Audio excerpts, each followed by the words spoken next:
Soyez les bienvenus en tout cas, vous ici et vous aussi qui nous regardez sur le canal de l'église, YouTube. Nous sommes dans la présence de Dieu, nous allons entrer dans la présence de Dieu, amen, en ce matin. Nous allons le célébrer et l'adorer. Nous allons mettre de côté les soucis, les obstacles matériels et peut-être spirituels aussi, qui voudraient nous empêcher d'entrer dans les parvis de notre Dieu. Ce matin, nous allons mettre de côté tous les soucis, tout ce qui voudrait vraiment nous empêcher. Nous allons passer un temps dans la louange déjà et après dans l'adoration. Et on va prendre ce chant qui nous dit « Viens, ne tarde plus, adore ». Et des fois, dans notre vie, il peut y avoir des choses qui nous empêchent d'adorer notre Dieu. Amen. Ça peut être nous ou ça peut être des choses extérieures. Mais ce matin, notre désir avec le groupe ECHO, c'est que tu puisses entrer dans les parvis de la louange, que tu puisses mettre de côté tout ce que tu sois étudiant, une famille, un homme, une femme, peu importe ton identité, mais qu'en ce matin, tu puisses vraiment être connecté et que tu puisses dire « Seigneur, oui Seigneur, je ne veux plus tarder pour te louer ce matin, Seigneur. » Je veux vraiment entrer dans tes parvis, entrer dans ta présence et j'oublie la fatigue, j'oublie la maladie, j'oublie tout et je reste connecté devant ta face en ce matin. Alors sentez-vous libre en ce matin, nous allons célébrer notre Dieu, nous allons l'adorer, le louer en ce matin et nous allons pousser des cris de joie. Amen. Parce que notre Dieu mérite l'adoration. Amen. Et comme dit notre pasteur principal, nous sommes une église de Pentecôte. C'est bouillant chez nous. D'accord. Donc il faut que ça bouille. D'accord. Amen. Parce que le Seigneur nous dit dans sa parole, si tu es tiède, je te... Ah bon. Amen. Donc soyons des chrétiens zélés et bouillants pour sa gloire. Amen. Viens, ne tarde plus.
Viens,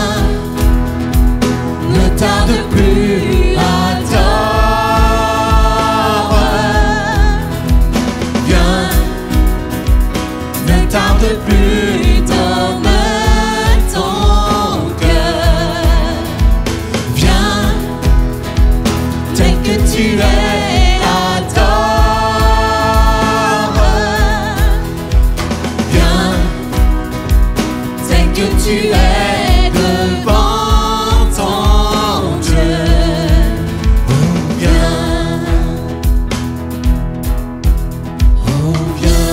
Est-ce qu'on peut acclamer notre Dieu ce matin? Alléluia.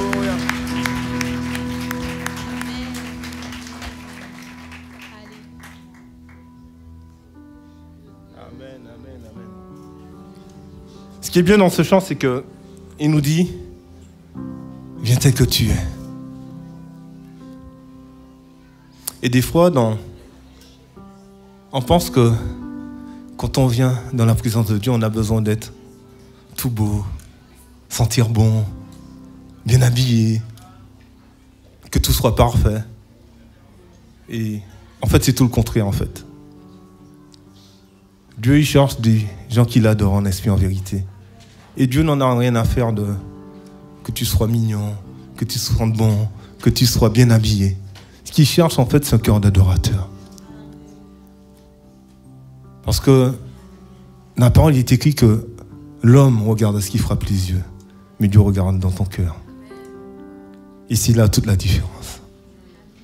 Et notre Dieu, il est tellement grand, il est tellement bon, il est tellement... Je dis toujours que si vous saviez combien le Seigneur vous aime, des fois, on ne se rend même pas compte de cet amour, en fait. C'est un amour qui est tellement grand, qui est infiniment grand. Et ce qui est bon dans cet amour, c'est qu'il ne te juge pas, mon frère, ma soeur. Même si tu es imparfait, il regarde quelque chose de bon en toi. Parce que quand il te regarde, il sait que tes imperfections, ils peuvent les changer en perfection. Parce qu'il a déjà payé pour toi à la croix. Et chaque jour, il te transforme chaque jour. Pour que tu sois comme lui. Nous allons prendre ce chant, cet amour. Et ce chant nous montre l'amour de notre Dieu. Cet amour en qui il a donné sa vie pour toi. Nous allons prendre ce chant comme une adoration ce matin. Nous allons dire, oui Seigneur, je connais cet amour, Seigneur. Je connais cet amour que tu as donné pour moi à la croix, Seigneur. Alléluia.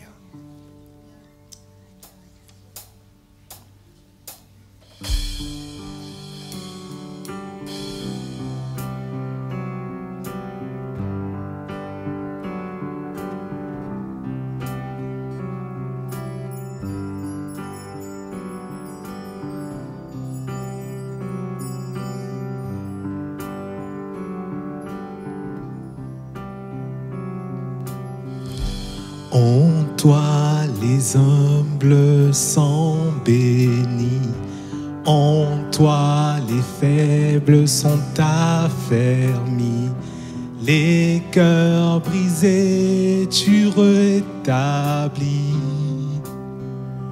donnons ta vie. C'est un amour qui peut libérer, c'est un amour qui peut restaurer, nous appelle par notre nom. Tu nous appelles par notre nom. C'est Dieu qui créa tout l'univers. Adore ton Dieu ce matin. C'est Dieu qui va mourir au calvaire, nous appelle par notre nom. Tu nous appelles par notre nom. À ceux qui doutent dans la foi, ô chancelant, tu tends les bras, tu les appelles de ta voix. Venez à moi.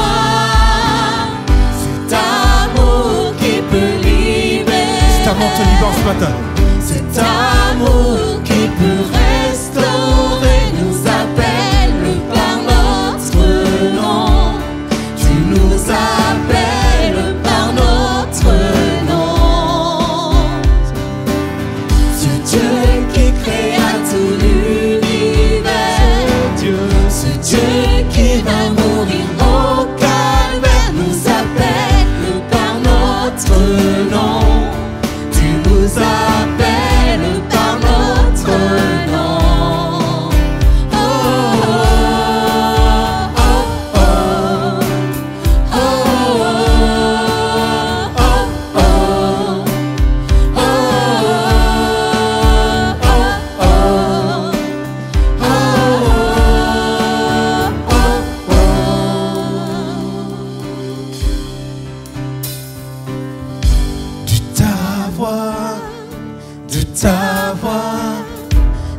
nous appelles à la croix. Oh, oh, de ta voix,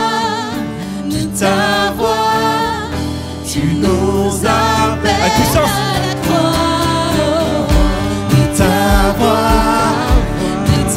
voix, tu nous appelles à la croix. De ta voix, tu nous appelles à la croix. Cet amour qui peut libérer, cet amour qui veut restaurer, nous appelle par notre nom. Tu nous appelles par notre nom. Je t'appelle par ton nom ce matin. Ce Dieu qui créa tout l'univers, ce Dieu qui va mourir au calvaire, nous appelle par notre nom. Tu nous appelles par notre nom. Oh, oh, oh, oh,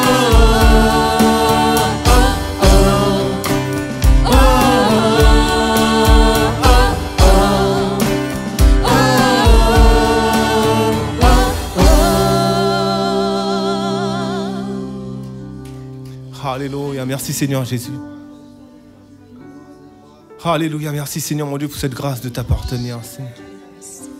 Nous te louons, nous t'adorons, Seigneur. Oui, Seigneur, tu as donné ta vie pour nous à la croix, Seigneur.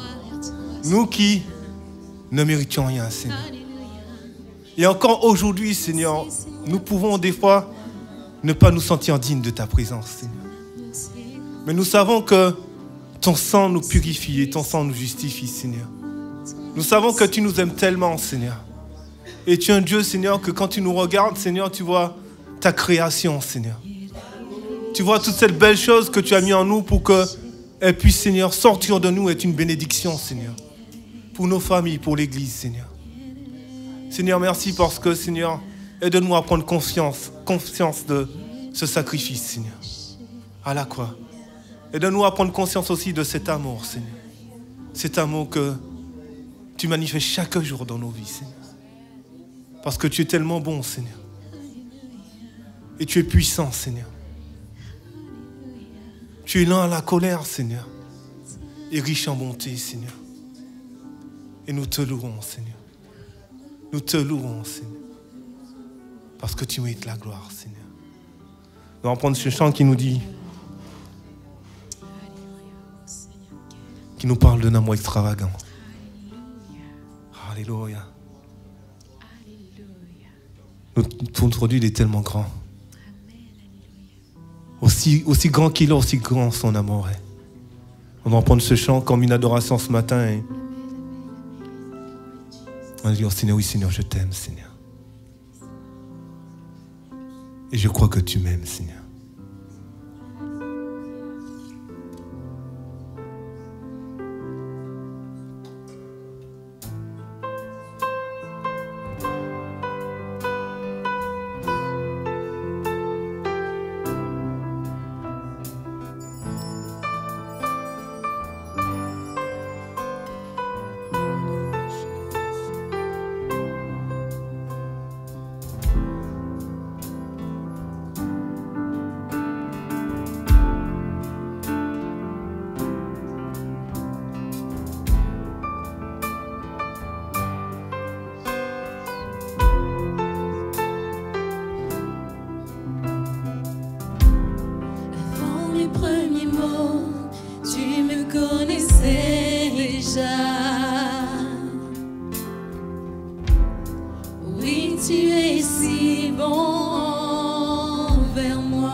Sans faiblir, il me cherche.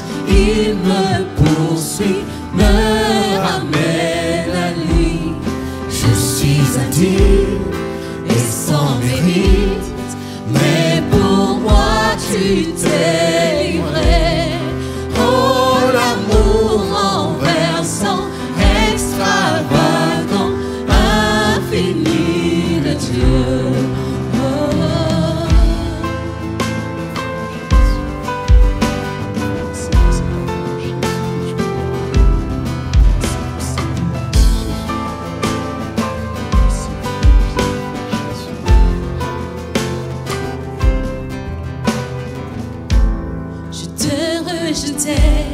Sans relâche tu m'aimais. Oui, tu es si bon envers moi. Tu es si bon envers moi, Seigneur. Alléluia. Je me sentais vain et tu m'as offert la croix. Oh, tu m'as offert la croix, Jésus. Oui, tu es si tendre.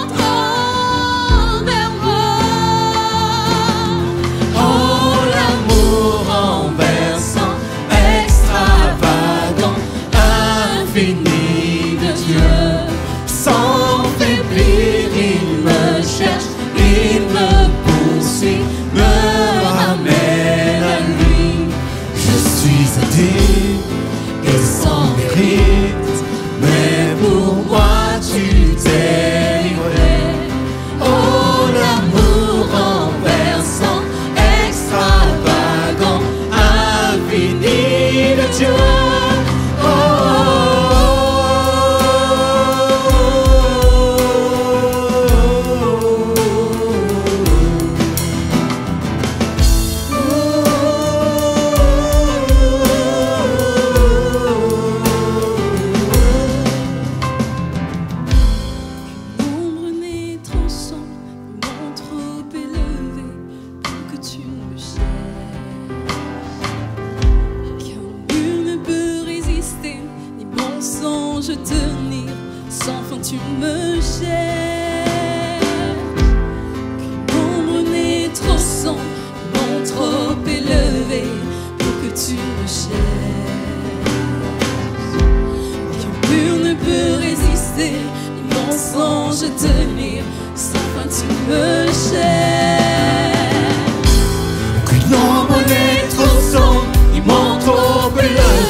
On peut ensemble louer notre vie ce matin tous ensemble. Oh Seigneur, merci Seigneur mon Dieu pour cet amour extravagant Seigneur. Merci parce que tu es un Dieu qui est tellement grand Seigneur. Et des fois nous nous sentons tellement petits Seigneur face à l'immensité de ta grandeur Seigneur. Merci pour cet amour Seigneur. Cet amour qui se renouvelle de jour en jour dans nos vies, Seigneur. Seigneur, nous ne sommes pas parfaits, Seigneur, mais nous savons que tu es avec nous, Seigneur. Seigneur, nous ne sommes pas parfaits, mais nous savons que par ton amour, Seigneur, nous sommes renouvelés, Seigneur. Seigneur, nous ne sommes pas parfaits, nous savons qu'à la croix, Seigneur, ton sang nous purifie et ton sang nous justifie encore. Seigneur, nous sommes dans la paix, Seigneur, quand l'ennemi nous attaque, parce que nous savons, Seigneur, que celui qui est avec nous, Seigneur, est plus fort que celui qui est contre nous, Seigneur. En ce matin, nous déclarons, Seigneur, nous déclarons que nous sommes tes enfants, Seigneur. Nous déclarons que par amour, tu nous as rachetés, Seigneur. Comme dit ce chant, Seigneur, ce matin. Nous proclamons ton autorité dans l'Église, mais aussi dans nos vies, Seigneur. Dans la vie de chaque personne réunie en ce lieu, Seigneur. Nous proclamons ton autorité et ton amour dans leur vie. Au nom de Jésus, alléluia, Jésus.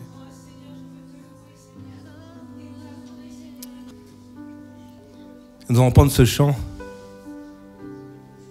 qui nous dit c'est ton sang qui purifie.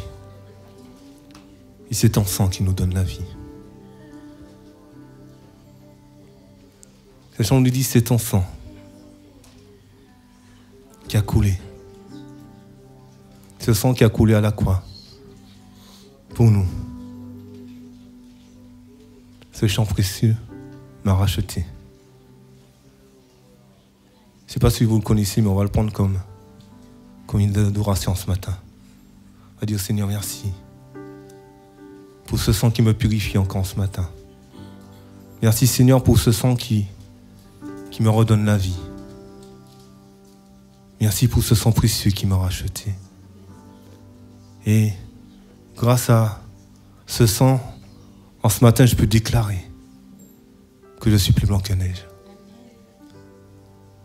Et c'est ce qui est merveilleux avec le Seigneur, c'est que le Seigneur en fait toujours un comparatif entre les choses de la terre et l'immensité de sa grandeur. Parce qu'on a les paroles de ce chant, il est dit « Je suis plus blanc. Plus blanc que la neige. » Imaginez. Déjà la neige est déjà blanche. Imaginez que vous êtes plus blanc que la neige. Quelle belle déclaration ce matin. On va le chanter ce matin comme une adoration.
Vous savez quoi, on va le reprendre. Mais pour que ça soit vraiment solennel, on va le prendre avec Anjago clavier. Amen. Des fois, souvent, il ne faut pas beaucoup de choses pour faire montrer une adoration. Amen. On va prendre ce chant de tout qu'on prie en ce matin. Alors, si tu as besoin d'être purifié en ce matin, proclame que tu es purifié. Si tu as besoin d'être guéri en ce matin, proclame que tu es guéri. Si tu as besoin d'être restauré en ce matin, proclame la restauration divine dans ta vie ce matin. Si tu as besoin d'être fortifié, encouragé, proclame parce que grâce au sang de Jésus, il te renouvelle encore.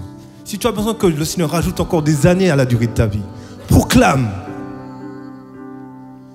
que tu as ces journées, ces années en cette journée dans le nom de Jésus. On va le reprendre.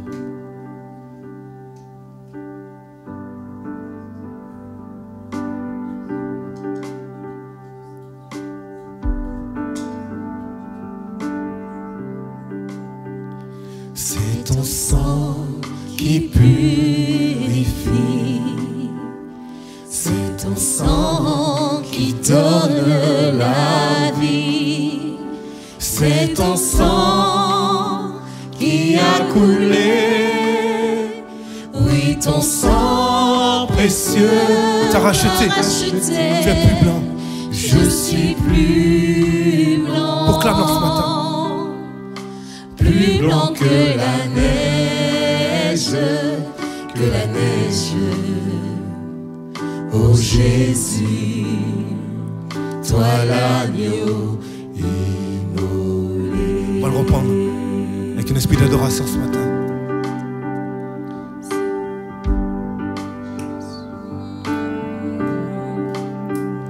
C'est ton sang qui purifie.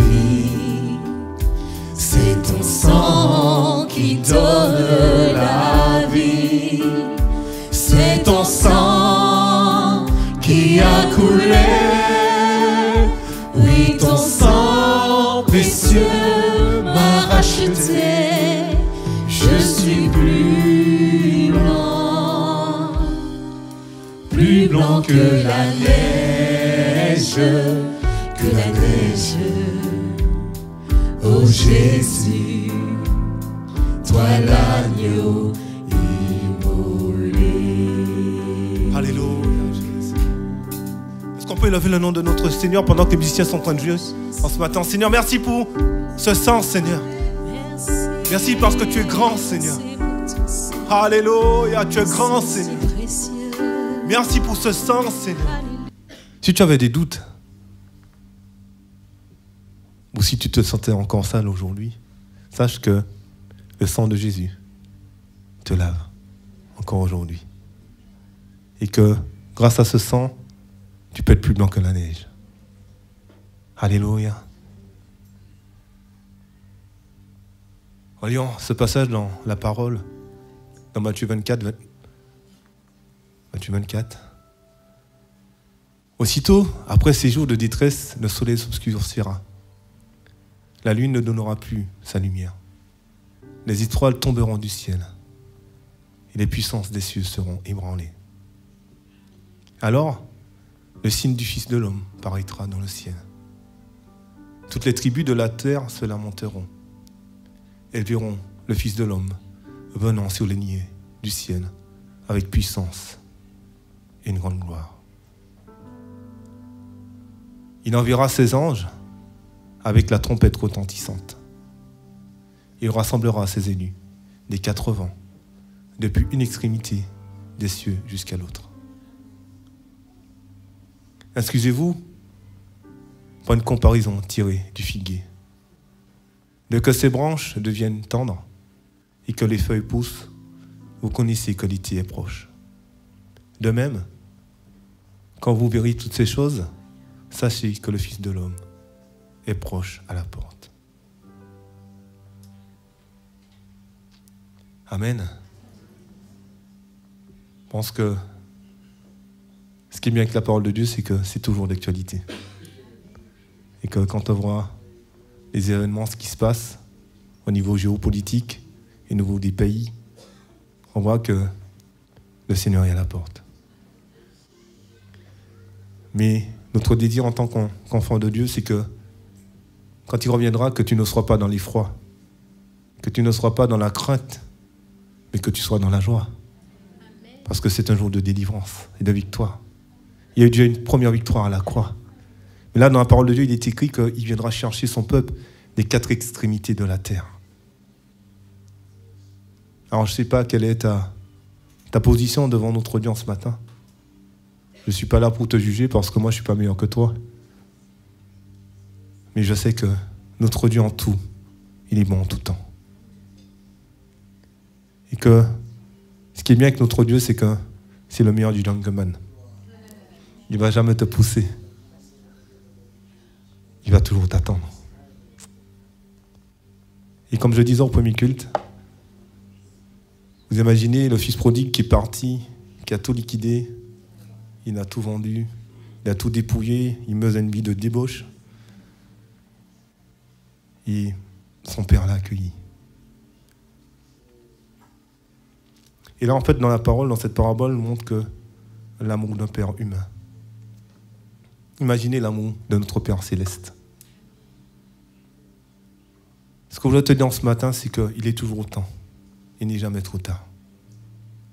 Il est toujours temps pour toi de revenir sur de bonnes résolutions. Il est toujours temps pour toi de changer, de passer de ce chemin large à ce chemin étroit. Il est peut-être toujours temps pour toi de reprendre ta consécration. Et peut-être le temps pour toi d'accepter Dieu aussi.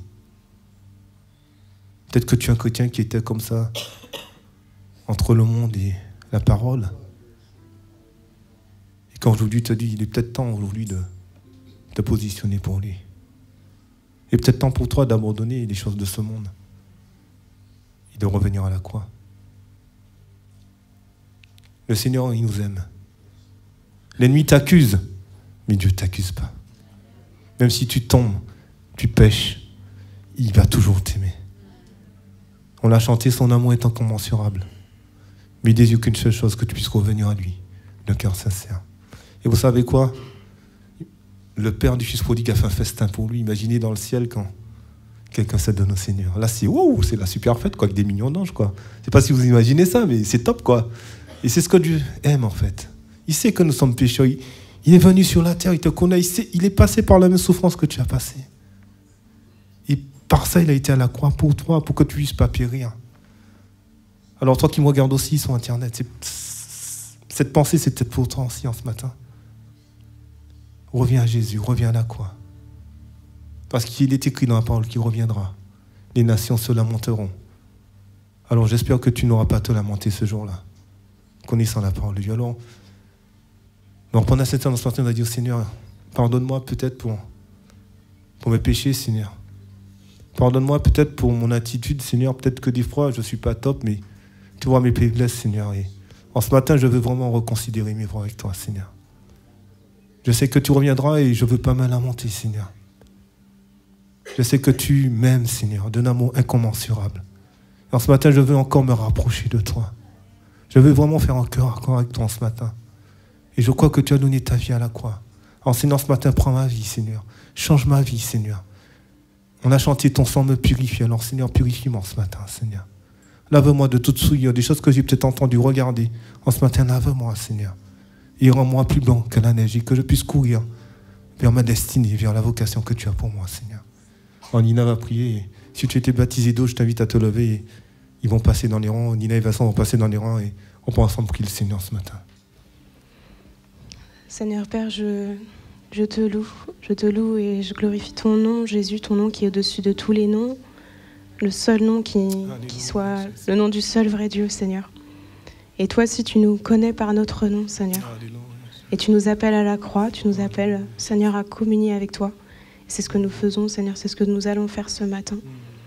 Je te glorifie parce que tu nous vois, Seigneur Jésus, tu nous vois en toutes choses, tu vois nos cœurs, Seigneur, et tu sais qu'ils sont tortueux.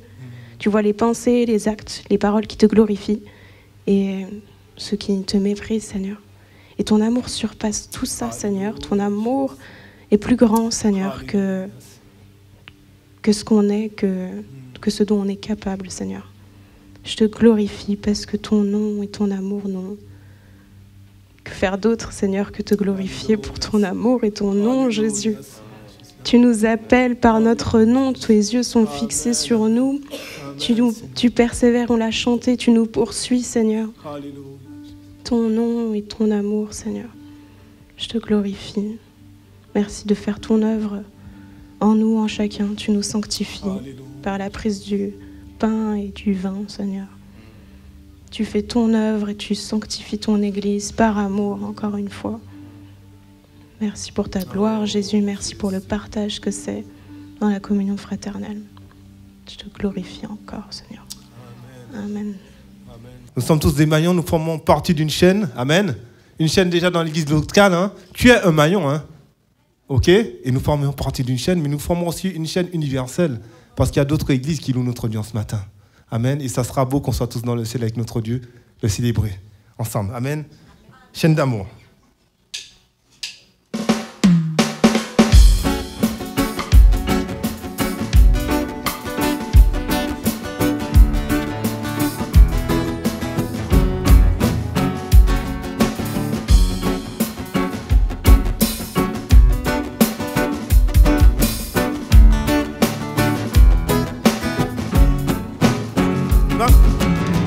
Nous sommes unis dans la famille, car Dieu nous lie à toujours par chaîne d'amour.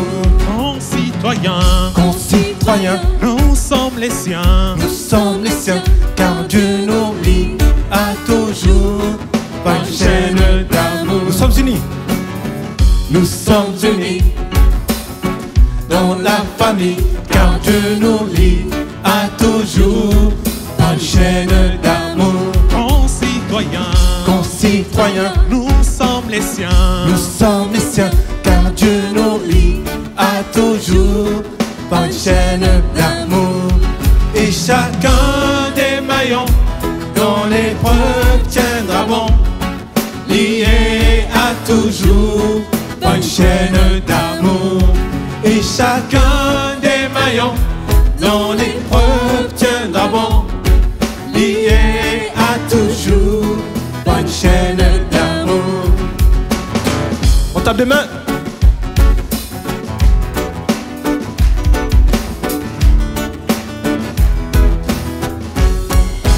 Nous sommes unis. Nous sommes unis Nous sommes unis. dans la famille, car Dieu nous lie à toujours par une chaîne d'amour. Concitoyens, Nous sommes les siens. nous sommes les siens, car Dieu nous lie à toujours par une chaîne d'amour. Chacun.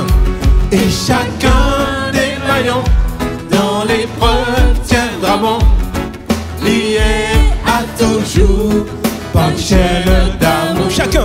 Et chacun des maillons dans l'épreuve tiendra bon, lié à toujours par une chaîne. Chacun. Et chacun des maillons dans l'épreuve tiendra bon, lié à toujours par une chaîne d'amour. Et chacun des maillons dans l'épreuve tiendra bon, lié à toujours par une chaîne d'amour. Alors les musiciens.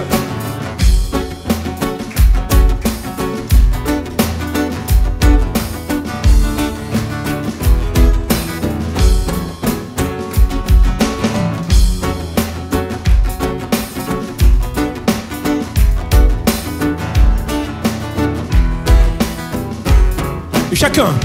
Et chacun des maillons dans l'épreuve tiendra bon, Tiendra bon. Lié à toujours par une chaîne d'amour. Chacun. et chacun des maillons dans l'épreuve tiendra bon, lié à toujours à une chaîne Lié à toujours. lié à toujours par une chaîne d'amour, lié à toujours par une chaîne d'amour. Amen. Vous avez entendu, hein? N'oubliez pas, lié à toujours à... Ah bon, amen. Alors que les Seigneurs puissent nous donner encore plus d'amour pour notre prochain, nos voisins d'à côté, et pour le monde et notre famille. Amen. Je laisse Vincent terminer. Soyez bénis. Amen. Seigneur, merci pour ces temps dans ta présence, ces temps dans ta maison. Seigneur, merci pour ce temps de louange. Père, je prie que tu puisses bénir le groupe Echo qui nous bénit. Seigneur, merci pour chacun qui a donné ce qu'il avait. Seigneur, nous nous rappelons aussi ce matin que tu es celui qui était, qui est, qui sera toujours tout tout t'appartient, tout t'appartient, tout ce que nous avons t'appartient. Et Seigneur, nous mettons simplement une partie de ce que nous avons pour nous rappeler que c'est toi à l'origine de toute chose. Seigneur, alors merci de bénir les richesses, Seigneur, de tes enfants, de bénir les biens de tes enfants, de ton Église. Seigneur, au nom de Jésus, je prie que nous soyons à l'écoute de ta parole, que ta parole puisse venir faire son œuvre en nous. Seigneur, à travers ton serviteur, Seigneur, que ta parole puisse venir à nous transformer au nom de Jésus. Amen.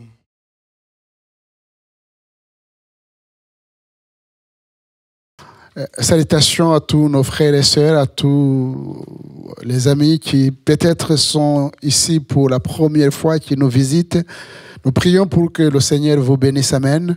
Et ceux qui nous suivent sur les réseaux sociaux, nous prions également qu'ils soient bénis. Amen. Nous avons un Dieu de bénédiction. Et lui, dans son essence, il aime bénir ses enfants et se révéler à ceux qui ne le connaissent pas. Sans tarder, nous allons ouvrir la parole de Dieu dans le livre des Actes des Apôtres, chapitre 10. Nous allons rester sur Pierre. Pierre, le titre, Pierre, homme spirituel, homme charnel. Actes chapitre 10, verset 1er. Actes chapitre 10, verset 1er. Pierre, homme spirituel, homme charnel. Il y avait à Césarée un homme nommé Corneille, centenier de la cohorte dite italienne. Cet homme était pieux et craignait Dieu. Avec toute sa maison, il faisait beaucoup de monde au peuple et priait Dieu continuellement. Vers la 9e heure du jour, il vit clairement dans une vision un ange de Dieu qui entra chez lui et qui lui dit « Corneille ». Le regard fixé sur lui et saisi d'effroi, il répondit « Qu'est-ce, Seigneur ?» Et l'ange lui dit « Tes prières et tes aumônes sont montées devant Dieu et il s'en est souvenu. Envoie maintenant des hommes à Jopé et fais venir Simon surnommé Pierre. Il est logé chez un certain Simon, corroyeur, dont la maison est près de la mer. » Dès que l'ange qui lui avait parlé fit partie, Corneille appela 2 de ses serviteurs et un soldat pieux d'entre ceux qui étaient attachés à sa personne. Et après avoir tout raconté, il les envoya à Jopé. Le lendemain, comme ils étaient en route et qu'ils s'approchaient de la ville, Pierre montant sur le toit vers la 6e heure pour prier. Il eut faim et il voulut manger pendant qu'on lui préparait à manger. Il tomba en extase. Il vit le ciel ouvert et un objet semblable à une grande nappe attachée par les 4 coins qui descendait et s'abaissait vers la terre, et où se trouvaient tous les quadrupèdes et les reptiles de la terre et les oiseaux du ciel. Il nous voit, lui dit, « Lève-toi, Pierre, tue et mange. » Mais Pierre dit, « Non, Seigneur, car je n'ai jamais rien mangé de souillé ni d'impur. » Et pour la seconde fois, la voix se fit encore entendre à lui. « Ce que Dieu a déclaré pur, ne le regardez pas comme souillé. » Cela arriva jusqu'à 3 fois, et aussitôt après, l'objet fut retiré dans le ciel. Tandis que Pierre ne savait en lui-même que penser du sens de la vision qu'il avait eue, voici les hommes envoyés par Corneille, s'étant informés de la maison de Simon, se présentèrent à la porte et demandèrent à haute voix si c'était là que logeait Simon surnommé Pierre. Et comme Pierre était à réfléchir sur la vision, l'Esprit lui dit, « Voici 3 hommes te demandent. Lève-toi, descends et parle avec eux sans hésiter, car c'est moi qui les ai envoyés. » Amen. Voilà, je vous encourage à lire ce texte, Actes chapitre 10, Actes chapitre 11. Je reste donc sur ce personnage de Pierre. Et ceux qui viennent régulièrement les jeudis, on fait des études bibliques sur justement le livre des Actes des Apôtres et en particulier sur Pierre. Et j'aime Pierre parce que il nous ressemble. En tout cas, il me ressemble. Son côté spirituel et son côté charnel qui est là, comme un combat. Nous avons vu très rapidement que Jésus a posé des questions aux disciples. Et quand Jésus pose des questions, c'est qu'il a une idée en tête. Il a un enseignement à donner. Et quand il a posé la question aux disciples, qui dit-on que je suis, moi, le Fils de l'homme? Ce n'est pas simplement faire un sondage pour qu'il sache ce que les gens pensent autour de lui. Il voulait simplement donner un enseignement. Et les gens, bien sûr, ont partagé ce que les gens pensaient. Mais ce que Jésus voulait savoir, c'est ce que les disciples, ses apôtres, ceux qui sont avec lui, qui sont toujours avec lui, pensaient de lui. Et la Bible nous dit que Pierre va donner cette réponse: tu es le Christ, le Fils du Dieu vivant. Et nous avons dit toujours que c'est bien de citer les sources. Et là, ce n'est pas quelque chose que Pierre a appris à l'école, même à l'école biblique. Mais Jésus va lui dire: mais tu es heureux, Pierre. Et j'aimerais que nous soyons heureux comme Pierre. Parce que cette révélation venait du Père. C'est mon Père qui est dans les cieux qui t'a révélé. Et je suis convaincu, voyez-vous, chers frères et sœurs, que chacun d'entre nous a des choses à recevoir de la part de notre Père. Des choses qui viendront bouleverser nos vies. Pierre reçoit une révélation. Et on voit aussi quand Jésus va aborder un thème important concernant sa mort, et quand il va justement dire aux disciples que, eh bien, si quelqu'un veut hériter la vie éternelle, doit manger son corps, boire son sang, certains disciples l'ont abandonné. Et Pierre va dire encore une autre parole qui nous interroge. Et quand Jésus va se tourner vers les disciples en leur disant: et vous, ne voulez-vous pas partir? Pierre va dire: mais à quel autre irions-nous? Tu as les paroles de la vie éternelle. Et nous, nous avons cru. À quel autre?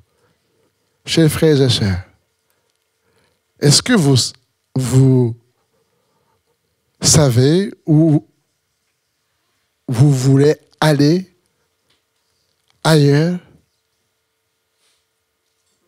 qu'à Jésus? Mais c'est important. C'est important.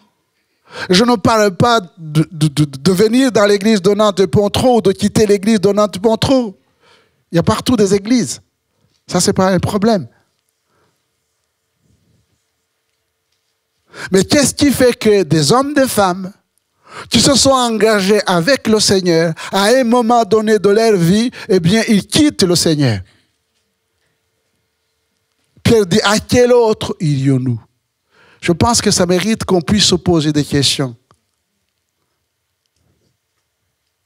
Vous voulez quitter le Seigneur? Pour aller où? C'est bien de réfléchir.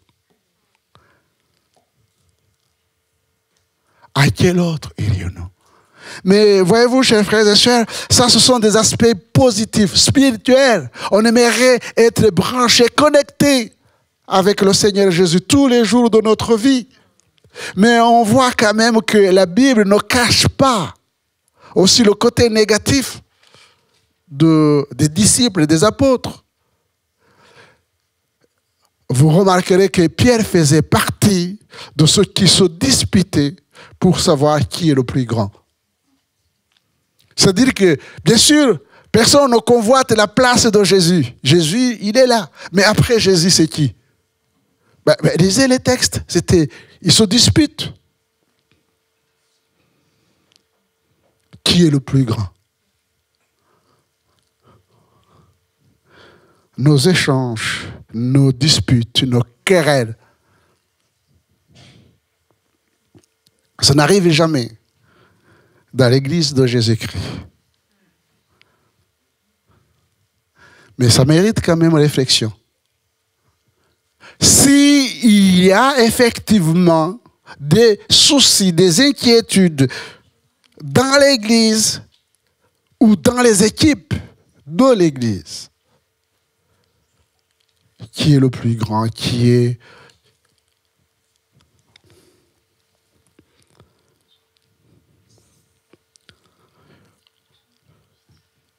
Jésus va leur donner une leçon. Il dit, moi je suis ici, pas comme le maître, mais comme le serviteur. Tu veux être plus grand? Alors, commence à servir tes frères et sœurs. Vous m'appelez maître et je suis maître. Mais c'est moi qui vous lave les pieds. C'est moi qui vous sers.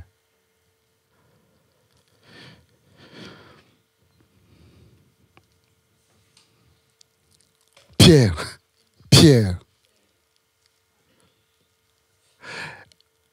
Jésus invite les disciples à venir dans le jardin de Gethsémani et il va prendre Pierre, Jean et Jacques. Là aussi, on ne peut pas contester le choix de Dieu de prendre les 3 personnes. On le voit souvent dans la Bible. Mais là, c'était des moments difficiles de sa vie. Il est à l'épreuve de la croix. Et ce n'est pas pour jouer que le Seigneur Jésus leur demande de prier avec lui. Mais la Bible nous dit que le sommeil les domine. Au moment où Jésus a besoin d'eux, eh bien, eux, ils sont incapables de résister même 1 heure dans la prière. Et Jésus va leur dire, en revenant, quand il les a retrouvés endormis, veillez et priez afin de ne pas tomber dans la tentation. Veillez et priez. Veillez et priez. Je l'ai dit dimanche, il y a 2 semaines, que c'est là où Pierre a perdu le combat. Tout ce qui va suivre, il aurait pu gagner comme Jésus qui a gagné, parce qu'il a été, le Seigneur a prié, a cherché la face de Dieu, l'ange de l'Éternel est venu l'encourager, mais les autres dormaient. Et la Bible nous dit qu'à partir de ce moment-là, Pierre, qui était toujours à côté de Jésus, le suivait de loin. Quelle est votre marche avec le Seigneur? Ah, je me souviens, quand je me suis converti, je ne sais pas si c'est l'âge, mais on montait, on descendait les vallées, les montagnes. On passait des nuits, des jeûnes, de prières, on allait partout annoncer l'évangile. On jeûnait, on priait.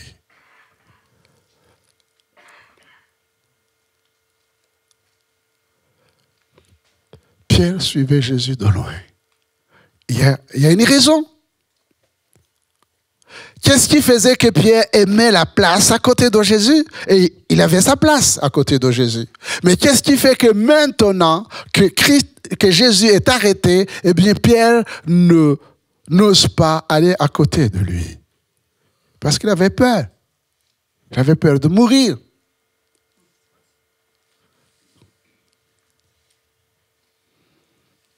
Il faut souvent peut-être nous méfier de nos pensées, de nos sentiments, de ce que nous sommes capables de faire. Parce que Pierre, lui, il avait dit, mais même si les autres t'abandonnent, moi, je ne t'abandonnerai pas. Il est le premier à le renier. Parce que non seulement il va le suivre de loin, mais le moment venu, il va être confronté à ce qu'il est réellement. Même ton langage te fait reconnaître comme disciple de Jésus. Il dit non, non, non, non. Et nous arrivons ici parce que tout ça, nous est donné pour notre instruction. Et au verset 9 de notre texte, Actes chapitre 10, verset 9, le lendemain, comme ils étaient en route et qu'ils s'approchaient de la ville, Pierre monta sur le toit vers la 6e heure pour prier. Bien sûr, là, vous connaissez le livre des Actes. Pierre et les autres disciples ont été baptisés du Saint-Esprit, ont commencé à prêcher la parole de Dieu. Ils ont été en prison, le Seigneur les a sortis de prison. Mais nous sommes ici devant un homme qui sentait le besoin de chercher la face de Dieu.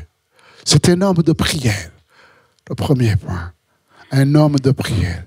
Sommes-nous des hommes et des femmes de prière?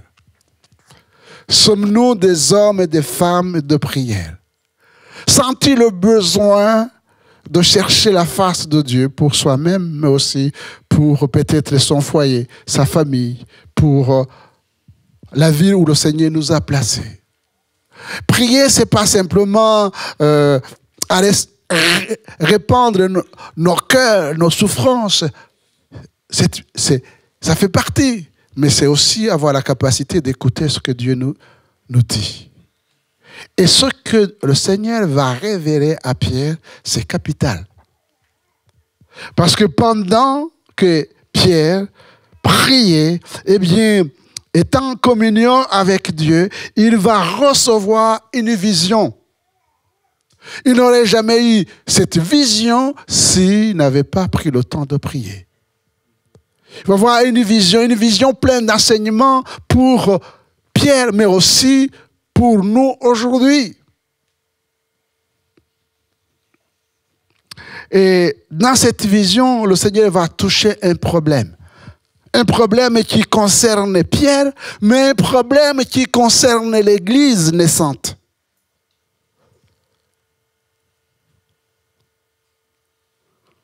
C'est le poids des traditions.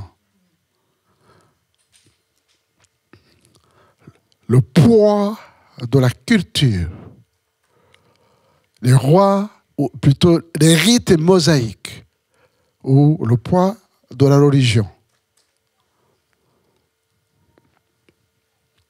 Et au verset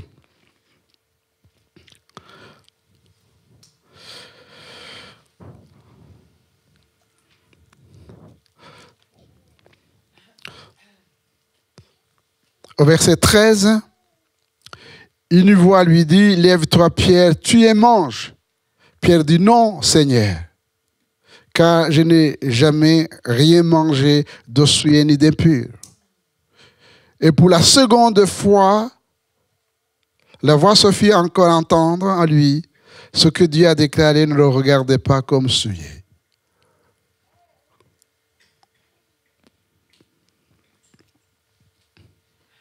Lévitique chapitre 11, verset 25. Vous prendrez le temps de lire Lévitique. Tout ce chapitre 11, justement, parle sur les aliments qu'il faut manger et qu'il ne faut pas manger. Verset 25. Et quiconque portera leur corps mort, et quiconque portera leur corps mort lavera ses vêtements et sera impur jusqu'au soir. Vous regarderez comme impur tout animal qui a la corne fendue, mais qui n'a pas le pied fourchu et qui ne rumine pas. Quiconque le touchera sera impur. Pour distinguer le peuple d'Israël qui était le peuple choisi, le peuple de Dieu, Dieu avait mis des restrictions alimentaires. Ce qu'il faut manger et ce qu'il ne faut pas manger.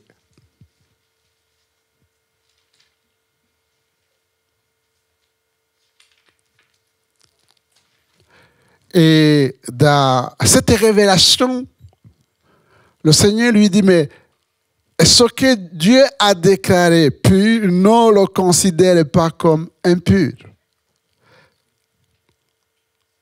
Et qu'est-ce qui est pur ou impur? Déjà sur le plan de l'alimentation. Marc chapitre 7, vous lirez aussi tout le chapitre 7, mais moi je vais lire à partir du verset 14.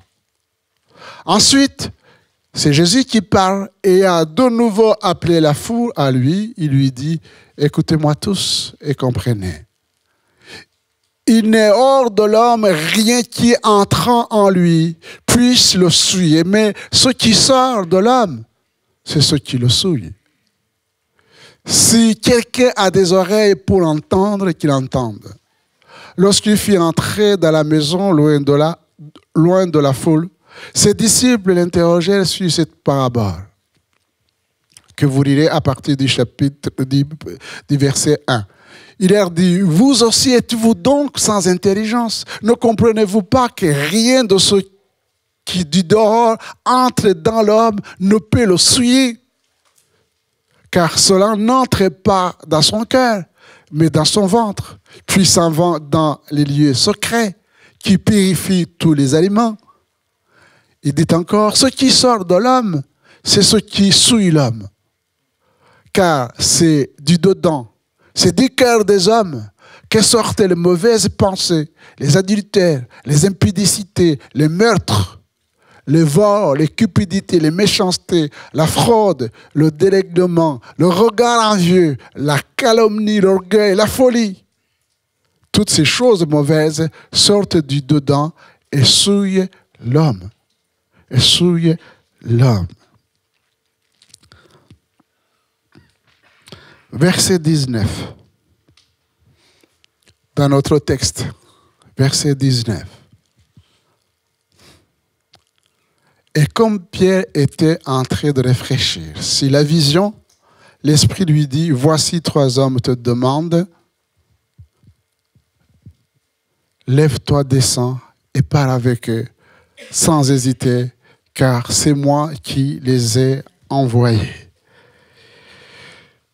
Ce que Dieu a déclaré pur, ne le regardez pas comme souillé. Qu'est-ce qui était souillé?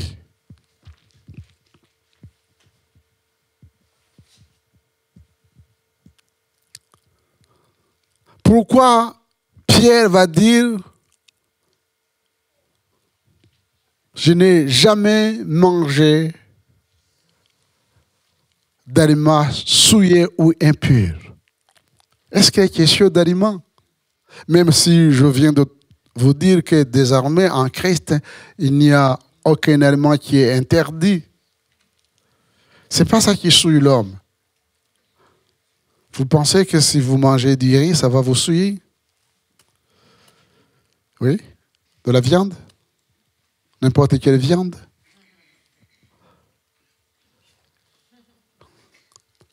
Mais qu'est-ce qui souille? Mais les paroles mauvaises quand même qui sortent dans notre cœur sont pires, non? Les cupidités, les méchancetés, comparées à l'alimentation.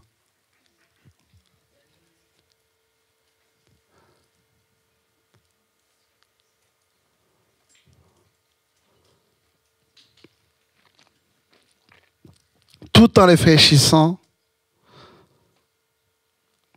Pierre écoutant et obéit à l'Esprit. On voit ici Pierre, un homme sensible à l'Esprit de Dieu. Je disais au premier culte que Dieu n'est pas contre des hommes et des femmes qui réfléchissent. Pierre, il réfléchit. Il nous a donné une tête pour réfléchir. Il y a des gens qui sont branchés, qui sont toujours dans le ciel, qui ne réfléchissent pas. Il veut partager des choses qui sont toujours... Pierre, il réfléchit. Qu'est-ce qui se passe? Qu'est-ce que tu veux m'enseigner, Seigneur? Ces quadrupèdes, ces reptiles, ces oiseaux, tu me dis de les tuer, de les manger. Pourtant, ils sont impurs. Qu'est-ce que tu veux m'enseigner? Pendant qu'il réfléchissait à ces choses-là, il y a une vision, cherche peut-être l'interprétation. Et voilà que l'Esprit de Dieu lui dit maintenant, lève-toi. Parce qu'il savait très bien que Pierre, et c'est là où je vais en venir, et je dirais même, c'est le centre même de mon message ce matin, c'est que Pierre ne pouvait pas aller chez Corneille, qu'il considérait comme impur, parce qu'il n'était pas juif. Juif chrétien. Malgré que Pierre est né de nouveau, malgré que Pierre est rempli de l'Esprit de Dieu, il y avait toujours dans sa vie le poids de la culture juive. Il ne peut pas aller chez Corneille, qui est romain, s'asseoir, manger ce qu'on lui donne.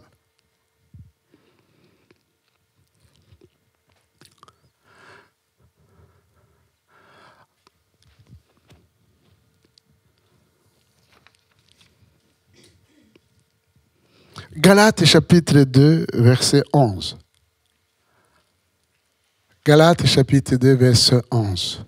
Pour vous montrer que malgré le travail fait par le Saint-Esprit, malgré le choix de Jésus, eh bien, il y a toujours du travail dans le cœur de Pierre. Mais lorsque Céphas, les questions de Pierre plutôt, vint à Antioche, je lui résistais en face parce qu'il était répréhensible.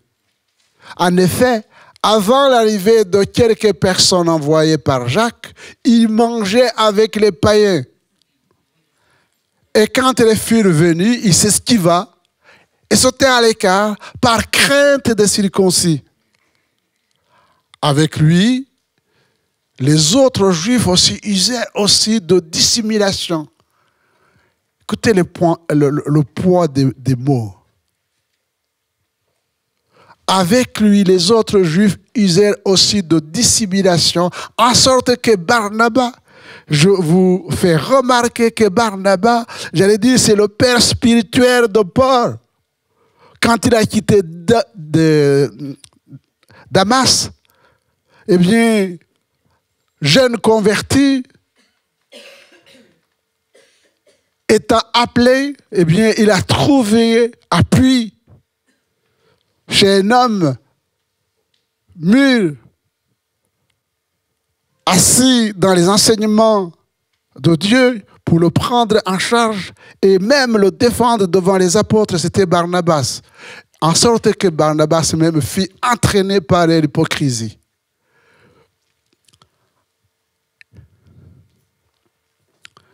Voyant qu'il ne marchait pas droit selon la vérité de l'évangile, je dis à Céphas en présence de tous. Ben, il est courageux, Paul.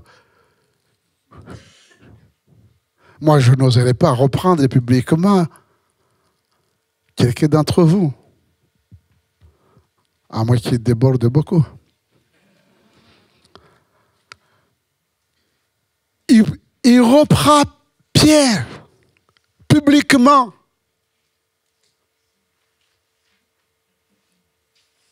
Et lui dit, si toi qui es juif, tu vis à la manière des païens et non à la manière des juifs, pourquoi forces-tu les païens à judaïser? Nous sommes juifs de naissance et nos pécheurs d'entre les païens. Néanmoins, sachant que ce n'est pas par les œuvres de la loi que l'homme est justifié, mais par la foi en Jésus-Christ. Nous aussi, nous avons cru en Jésus-Christ afin d'être justifiés par la foi en Christ et non par les œuvres de la loi, parce que nul chair ne sera justifié par les œuvres de la loi. Amen. Les Juifs convertis constituent l'Église de Jésus-Christ. Les païens convertis constituent l'Église de Jésus-Christ. Ils sont devenus un. Ils sont devenus un. Alors, comment expliquer ces dissimulations, ces hypocrisies, ces hypocrisies? Verset 28. Voilà l'enseignement que le Seigneur voulait transmettre à Pierre et que le Seigneur veut nous transmettre. Il arrive chez Corneille, il dit, vous savez, l'air dit-il, qu'il est défendu à un juif de se lier avec un étranger ou d'entrer chez lui. Mais Dieu m'a appris à ne regarder aucun homme comme sujet impur. Vous avez compris? Ce que signifient les quadrupèdes, les animaux, les reptiles, c'est ça. Dieu m'a appris à ne regarder aucun homme comme souillé ou impur.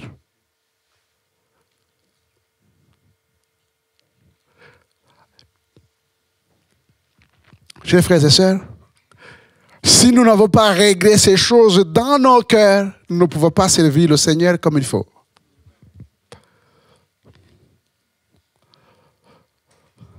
Je ne sais plus si ça existe encore, mais il fut quelques années en arrière, quand il y avait l'apartheid en Afrique du Sud, eh bien, il y avait des églises évangéliques pour les Blancs et des églises évangéliques pour les Noirs.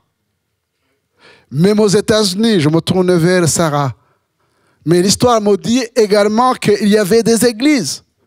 Peut-être que même aujourd'hui, ça existe. Mais comment ils vont faire quand ils vont arriver au ciel? Je déclare qu'il n'y a pas d'église, il n'y a pas d'église pour les Blancs au ciel, une église pour les Noirs au ciel. Ils vont faire comme ça s'ils n'arrivent pas à se régler. Non,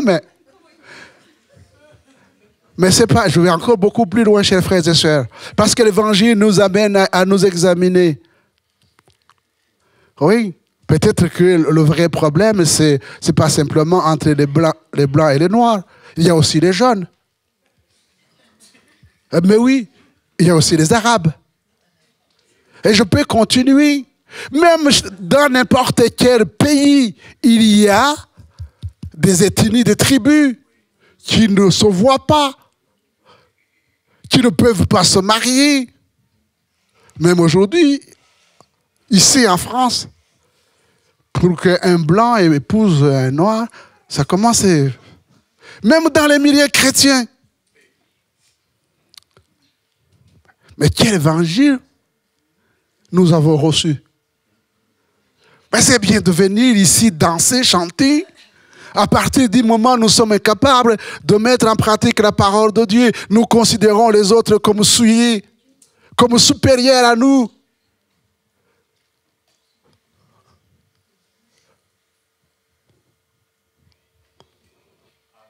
Galates chapitre 3.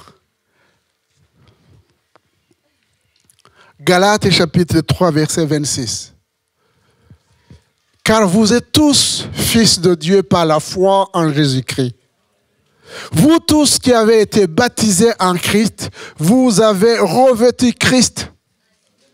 Il n'y a plus ni juif ni grec, il n'y a plus ni esclave ni libre, il n'y a plus ni homme ni femme, car tous vous êtes en Jésus-Christ.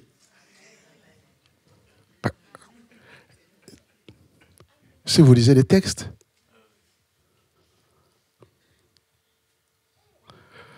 je vous assure que si on pouvait mieux méditer cette parole, on ne parlerait même plus de divorce chez les chrétiens. Parce que ça commence à venir. Je n'ai pas fait des statistiques pour voir.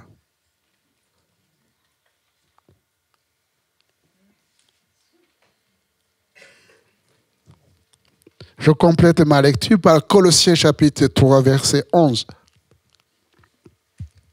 Il n'y a ici ni grec ni juif, ni circoncis ni incirconcis, ni barbare, ni scythe, ni esclave, ni libre, mais Christ est tout et en tous. Nous sommes nés de nouveau, chers frères et sœurs.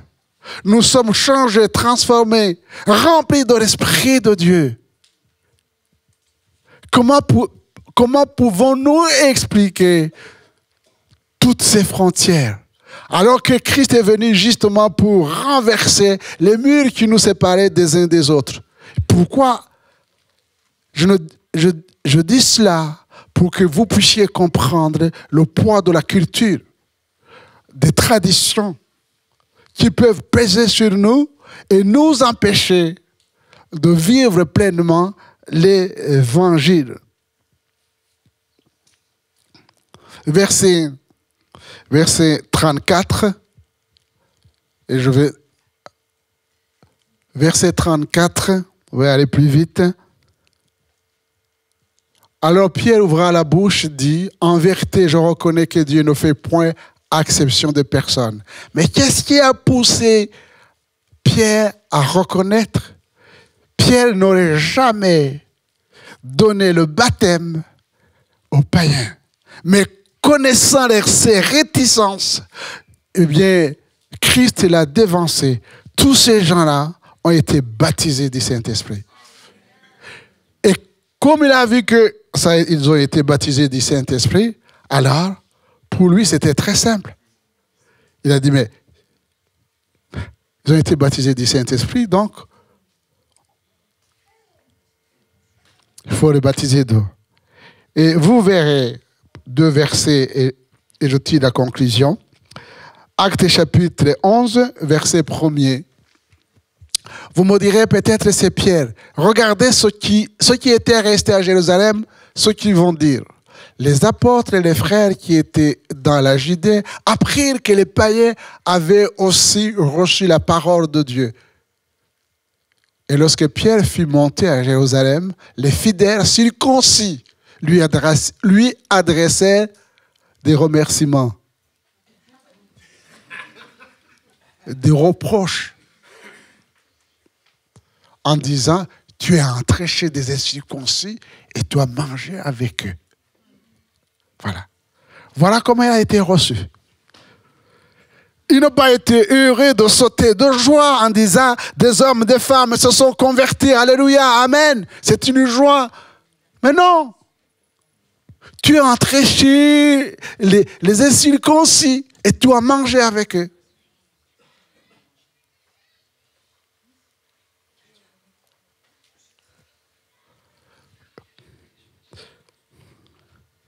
Versets 15